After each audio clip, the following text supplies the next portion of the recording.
talaga yung Kulang yung binayad. Ay, malapit. Ay, pare, malapit lang ba yung barangay hall dito? Partner, kulang yung binayad nyo. Bumalik tayo.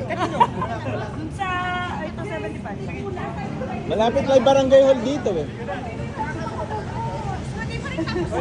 Oo, naiirita na nga ako eh. Kaya nga, Bakit sabi ka mahal kung free na? Ilan lang yung ulam namin. 50 nga eh, 50. Ano, walking, ano? Ay, nakapiso si Girl na.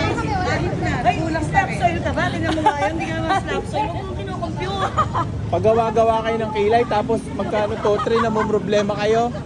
Ano ba naman yan? Mami, ano ba to? Okay na kami sabihin. Hindi na kami makapaniwala sabihin nyo, nag-1, 2, 3 kayo.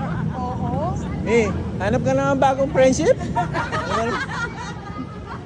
Pagagaling magpatato ng kilay. Ng kilay, ano? Oo. Si ate John yung nagko-compute, hindi ako. Alam mo, nag-iba talaga yung mukha mo. Lalo sa Alam mo, kilay. Ano ang tanong dito? Totoo. Magkano ba gastos Hindi naman natin tayo yan? slap soil, huwag mo lang kinocompute. Oo naman. Oh, sasakay na tayo. Parang awa nyo na last na yan. Ang ulo ko eh. Tama na. Oo nga, tama na yan. Ito po yung mga ano, aling lusing. Pakicheck nyo nga mabuti yung ano ha. hindi nga wala ba yung resibo sa inyo? Hindi ka... Bibigwas ang... Ate John, pumasok ka na ba?